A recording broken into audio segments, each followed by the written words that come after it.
Attendez, là je suis un petit peu en stress parce que je suis sur eBay et je viens de voir qu'ils avaient rajouté une option Disney à leurs enchères.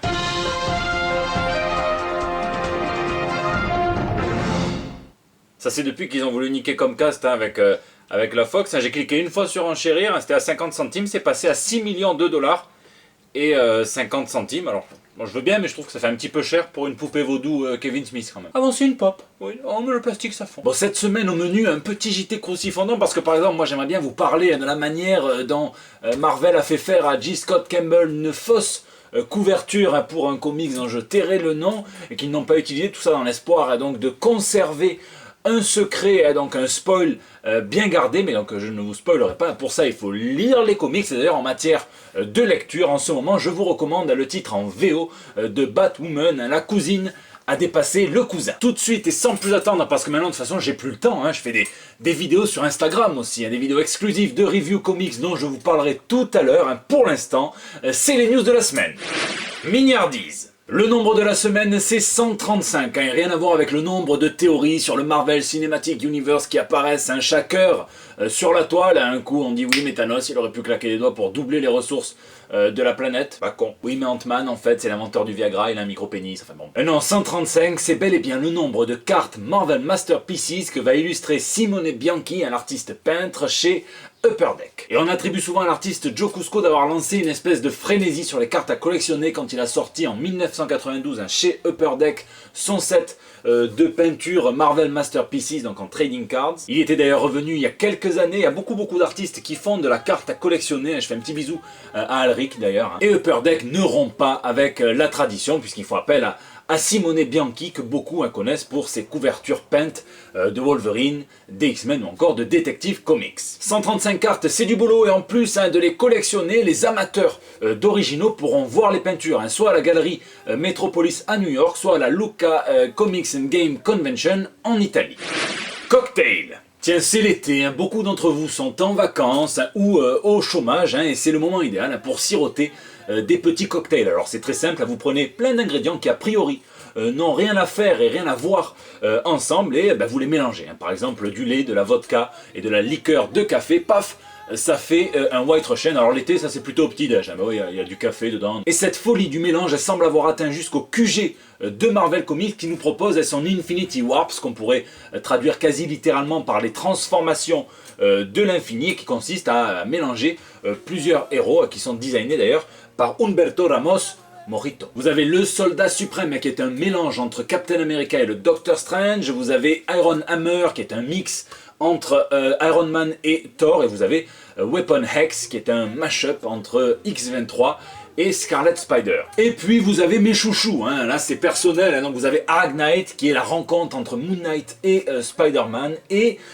Ghost Panther qui est la fusion entre Black Panther et Ghost Rider. Ça va sentir le poil de panthère cramé cette affaire, je vous dis. Alors il s'agit de mini-séries de 2 chapitres consacrés à chaque personnage avec un couple scénaristique et artistique différent à chaque fois, et ça devrait commencer par Magicap et Aaron Marteau. Et en petit bonus, mon autre chouchou, Donny Cates, qui a ouvert lui aussi son petit bar clandestin dont le cocktail favori c'est Cosmic Ghost Rider. Je vous dirai pas les ingrédients pour pas vous spoiler, mais sur la couverture du 3, on peut voir aussi plusieurs petits mash-up qui n'ont rien à voir avec Infinity Warp. On peut apercevoir un Rocket Ragroot et surtout Fléoward le canard, ou Donald Duck qui se serait mis un petit suppôt de rubis écarlate. Vous savez, je vous laisse me dire votre cocktail préféré dans les commentaires. Carte blanche.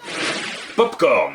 On va parler de ce qui devait être à la base un film en live action et qui finalement sera une série d'animation en 8 épisodes récupérés par Amazon. Amazon qui a 2 passions dans la vie, exploiter ses salariés et adapter des licences aussi lourdes qu'une couille de Hulk. Je pense à The Boys et faites-moi confiance, ça va envoyer, ou alors au Seigneur des Anneaux avec un budget de 7 à 8 Pénélope Fillon par épisode, c'est pas rien. Et on parle d'Invincible, la série créée par Robert Kirkman, le papa de The Walking Dead entre autres, avec Cory Walker jusqu'au numéro 8, et puis après c'est Ryan Otley qui a pris les rênes du dessin jusqu'à la fin. Ça raconte l'histoire du fils adolescent du super-héros le plus puissant du monde qui va apprendre à découvrir ses pouvoirs, et puis après il se passe plein de trucs et ça déclenche toute une histoire, mais je vous en dirai pas plus, allez lire les 140 numéros, je sais plus combien il y en a. Il y aura 8 épisodes d'1 heure, c'est Robert Kirkman aux manettes à l'époque où il était question d'en faire un film Seth Rogen et Evan Goldberg étaient impliqués, donc ceux qui ont adapté Preacher, ceux qui sont en train d'adapter The Boys. Là, est-ce que ça sera le cas ?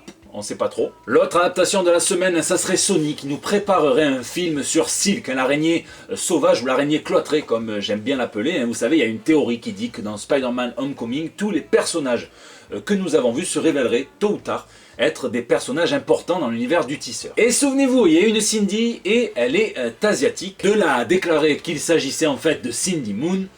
Pourquoi pas Cindy Moon qui est élève en même temps que Peter Parker, qui va à la même exposition sur les araignées radioactives que lui, qui se fait piquer par la même araignée, sauf qu'elle, eh bien, d'une manière ou d'une autre, je vous dis pas pourquoi, mais elle se retrouve enfermée pendant 15 ans, c'est pour ça qu'on l'a pas vue avant. Eh oui. Alors là, forcément, il y aurait quelques ajustements à faire à niveau ligne temporelle, mais prudence, souvenez-vous qu'avec Sony, on marche toujours sur les œufs d'or de leur poule, puisque avec cette licence à succès qu'est Spider-Man, ils n'arrivent pas forcément à quelque chose de stable en adaptation cinématographique. Souvenez-vous que les projets sur Chat Noir et sur Silver Sable avaient été teasés, oui c'était sûr et tout ça, et putain, plan foireux, ça a été annulé après. Sucré-salé. C'est l'une des nouvelles les plus intéressantes pour moi de la semaine et les plus polémiques aussi, mais la chaîne de grande distribution Walmart et DC Comics s'associent pour sortir des comics et surtout pour mettre Brian Bendis sur Batman et Tom King sur Superman. Walmart, c'est le plus gros groupe de grande distribution mondiale. À notre échelle, ça serait Carrefour. Voilà, Carrefour. Et dès le 1er juillet, il s'apprête à sortir avec DC Comics 4 comics mensuels dopés à la créatine puisqu'ils feront 100 pages pour moins de 5$, 4,99$, qu'ils seront exclusivement disponibles dans 3000 magasins de l'enseigne aux États-Unis. Alors il y aura 4 titres, il y aura Superman Giant, Batman Giant, Teen Titans Giant et Justice League of America Giant.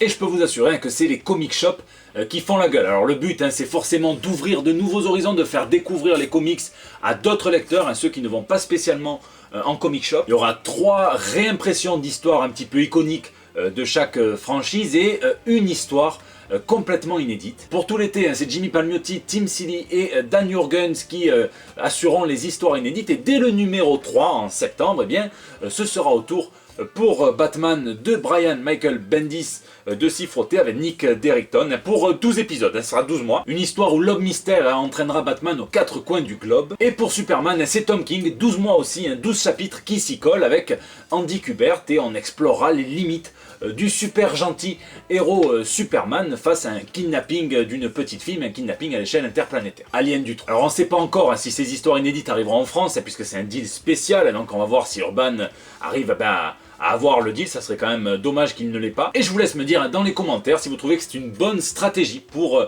DC Comics de s'allier avec une chaîne de grande distribution ou pas. L'Instagrammeur. Eh oui, ça ressemble au début d'une blague, mais Instagram a décidé de concurrencer YouTube en lançant son IGTV. Ils font ça pour fêter leurs milliards d'abonnés et la vraie blague, c'est surtout que ça m'a séduit. Entre la fraîcheur du truc et le format complètement vertical qui me permet d'être au creux de votre main et de vous chuchoter dans la figure, toujours avec le chewing-gum Emile, ça n'y est pas peur, eh bien je me suis lancé, j'ai publié vendredi la première d'une série d'Insta Review Comics qui se dérouleront donc sur Instagram, et la première concerne les 2 premiers tomes de Kill or Be Killed chez Delcourt Comics, chez Image Comics, par Ed Brubaker et Sean Phillips. Alors vous allez me dire, du coup t'as mis presque 3 ans à réunir 25 000 abonnés sur YouTube, pourquoi tu fais pas ça sur YouTube pour que ce soit eux qui en profitent? Eh ben j'en sais rien, certainement pas pour les vues en tout cas, puisque j'en fais 20 fois moins et qu'en plus je trouve que c'est un petit peu mal foutu leur truc, il y en a qui arrivent pas à voir le son sur les reviews, mais c'est pour le kiff et c'est pour prendre le train en marche, en rail, parce que ça n'a rien à voir avec Macron. Alors on verra plus tard si je sortirai des compilations que je mettrai sur YouTube, pour l'instant non, pour l'instant c'est sur Instagram que ça se trouve, le Comic des Comics, n'hésitez pas à aller y jeter un petit coup d'œil. Voilà, c'est la fin de ce JT, j'espère qu'il vous a plu, n'hésitez pas à réagir dans les commentaires de YouTube, je réponds à chacun d'entre vous sur les réseaux sociaux, sur Facebook, sur Twitter, on en a parlé, sur Instagram. N'hésitez pas non plus à me dire ce que vous lisez. Et lisez, moi on est sur 2 salles, 2 ambiances. D'abord il y a du Ant-Man et du La Guêpe, je me fais les séries récentes que je m'étais pas faites, et puis Punisher, The Platoon par Goran Parlov, par Garcenis, mais ça je veux prendre mon temps parce qu'il faut que je relise un petit peu les épisodes du Punisher Max dans lequel on voyait, je vous dis pas qui, mais un truc en rapport. Je vous souhaite une excellente semaine et je vous donne rendez-vous dès mercredi prochain pour de nouvelles toutes fraîches. Ah c'est bon en fait, c'était dans les options, voilà, on peut activer hop les enchères eBay Énergie 12, vous enchérissez de 50 centimes en 50 centimes, et vous avez même l'option BFM TV, c'est 0,01 centime pour enchérir, donc ça va. À moi les pop de Kevin Smith.